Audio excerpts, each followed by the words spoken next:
Well, today's a harvesting day. It's late September. We did some chili peppers just recently. We're going to do some potatoes now. We planted these potatoes back in May. We do our first planting in our high tunnel. It's typically in March, and this planting is in May.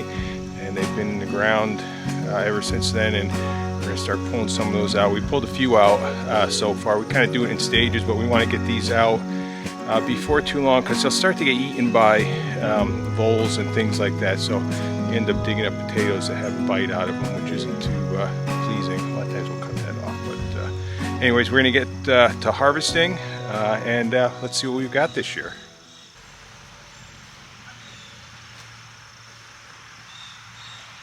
So we've got two rows. They're all died back here. We've started harvesting this trench here.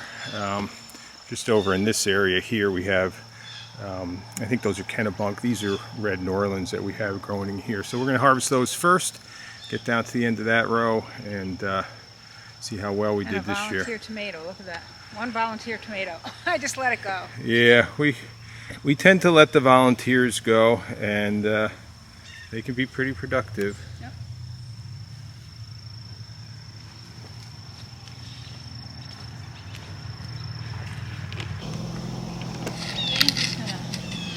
Dig down and turn the dirt over. Pull out the potatoes.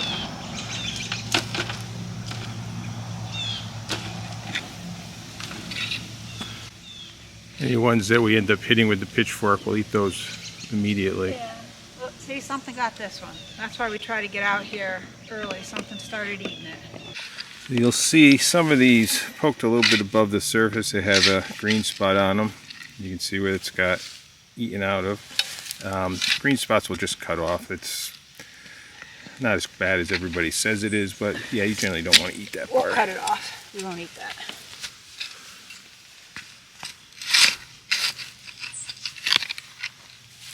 Oh, see, another one got eaten. Yeah, so generally, when we find a spot that something's been eating them, we're going to find a lot of them. We're going to find a lot. This is not good. These are all been half eaten. We did good on the first part of this row. Yeah, we did. This one's rotten. We might have to try the other row down there.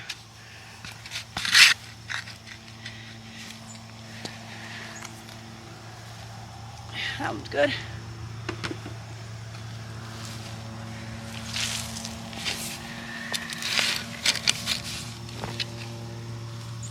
That one's got a bite. The one in your hand has a bite out of it. Oh, I got that with my finger. So we got past that spot. It's about a 2-foot spot. It seems to have a lot of eaten ones in it, but now we're getting into some good ones. These ones aren't eaten at all. We'll go through them all and make sure they're not eaten.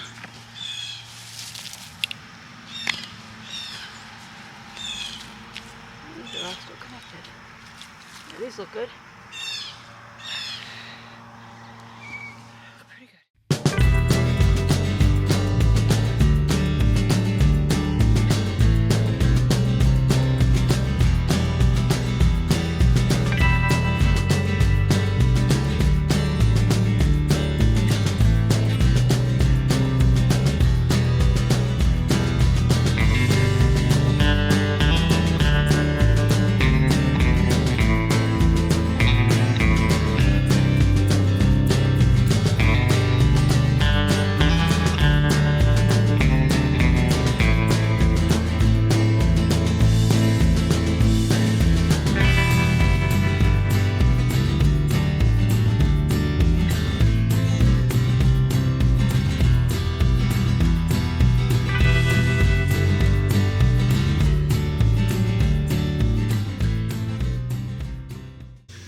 So that's what we got from about 40 feet of row.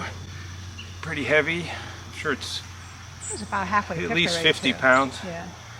Maybe we'll weigh them. But there was quite a few eaten ones, not nearly this many, but we probably had a good 5 pounds or so that were eaten. But yeah. All in all, pretty good harvest. Okay, so we did throw them on a scale. With the basket, it was just about 54 pounds, so we're probably pretty close to about 50 pounds. We're going to rinse these off. We're not looking to do long-term storage whole like this with these. We don't have a good spot in our house for that. So what we're going to do is we're going to clean most of these off. We'll use them pretty much immediately, but we're also going to can some of these. Deb's going to can a bunch of these potatoes. We find that works really well for us, and we don't have to worry about them going bad. And it's a real easy side dish in the wintertime when you just take them out. They, I cut them about 2-inch chunks, and I rinse them off when I take them out of the jar, and then throw them in the oven. They're really good. Yep. So we're going to get these rinsed off.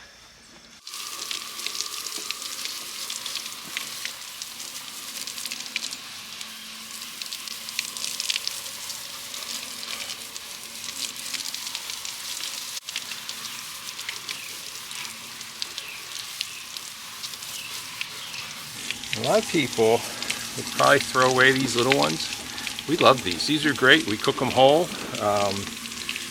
Sometimes with a little butter, salt and pepper on them, and they actually cook up great, and they're nice and tasty. So we save everything. And they get a little bit smaller than this. We might not keep them, but these are actually very tasty. And this is just an initial rinsing off. When I go to cook them or use them, I'll wash them better in the sink. But get most of the dirt off of them today.